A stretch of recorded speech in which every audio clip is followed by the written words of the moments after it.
Today has been quite a day. Thanks once again for coming out to watch another Kurt's Corner. I don't even know where to begin today.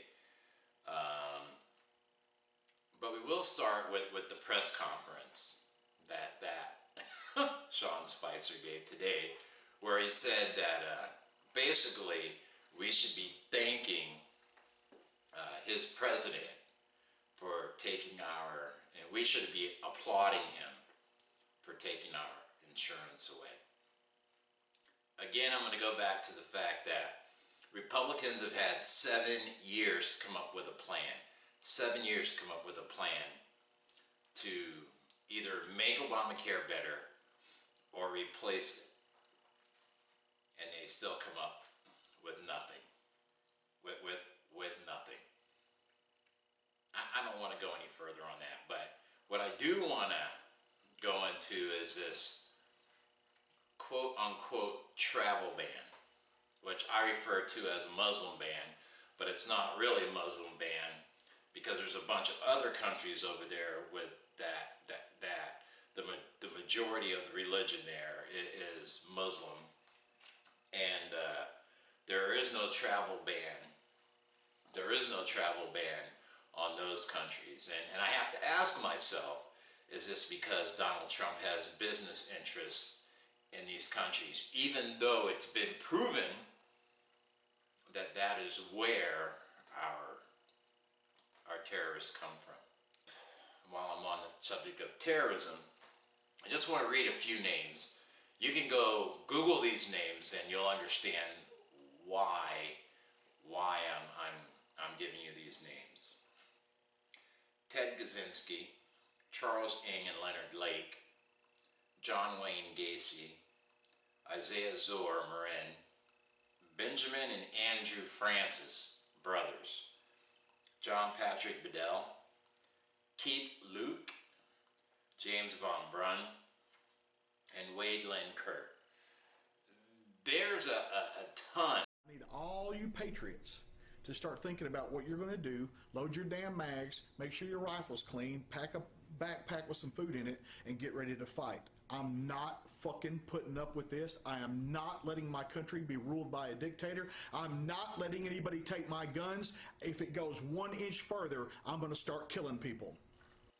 Than I am of some jihadi coming in here and wrecking, pulling mayhem on the United States. These are what we call right-wing Christians. Now that doesn't mean that all Christians are bad, but there's a misconception that all Muslims are bad, and that's just not the case. For instance, in 2014, there was 2 beheadings. Bet you didn't know that. Here in the United States. Now, had these been Muslim, I might be able to understand a little bit the outrage in having this travel ban. But as it turns out, both people involved in the beheadings were Caucasian. One guy beheaded his mother, his own mother, and the other guy beheaded somebody because they practiced witchcraft. But you don't hear this in the mainstream media. You just don't hear it. There's no backlash. You hear nothing from either president, I've still yet to hear Donald Trump say anything about what happened in Canada. Nothing about the shootings in a black church in the South. Why don't we have a ban on these people? And if this is a problem, which it is, and there's statistics to back it up, I think since Obama took office, so many people following Alex Jones actually believed that Obama was coming to take their guns. You all all still have your guns. Now you got a whole bunch of right-wing people upset with a whole bunch of other people who aren't right-wing for no apparent reason. All over fear. This is all fear-based, whether it's a Muslim ban from Donald Trump, it's all fear-based. You know, and all you have to do is use your freaking common sense and realize this is still the United States of America. We should still be welcoming refugees. There's nothing wrong with the vetting process that's already in place. Now, you can go with all your conspiracy theorists, you can believe all that shit, or you can just look and see what has happened here on American soil since 9/11. And more white, right-wing Christians have committed terrorist acts than jihadis. It's plain and simple, but nothing's being done about this. As a matter of fact, Donald Trump had KKK removed from the terrorist watch list. Tell me if that makes sense to you. Since Obama became president, these right-wing they call themselves patriots, I guess because they're the only ones allowed to be America. They want to take America back. I still haven't figured out what they're trying to take America back from. They've already stolen it from the people who were here before they got here. So I'm just trying to figure out what they're trying to take it back, who they're trying to take it back from.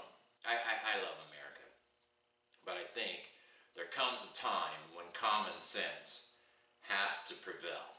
I understand there is already extreme vetting. I understand that people in the United States want to feel safe.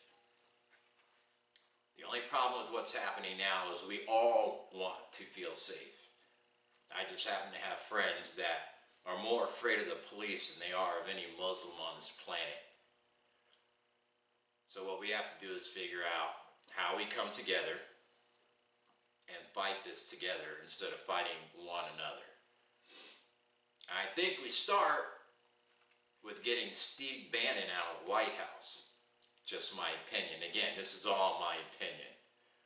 We need to get Steve Bannon out of the White House. And we need to resist Donald Trump's stupid bullshit at every turn. You know, I was going to put up some tape of the protests that happened when President Obama became president, because so many people seem to think they didn't happen. But I think that would just create more animosity, you know, from those on the right. There's a guy on TV by the name of Van Jones, and Van Jones sat down with both sides and they had a civilized conversation, which is very hard to do because one side or the other gets upset, name calling starts, the debate goes straight to shit. So again, I welcome any ideas. I'd never want to be president, thank God. Lucky for you people. But we all need to come to the table and sit down and come to a common solution. And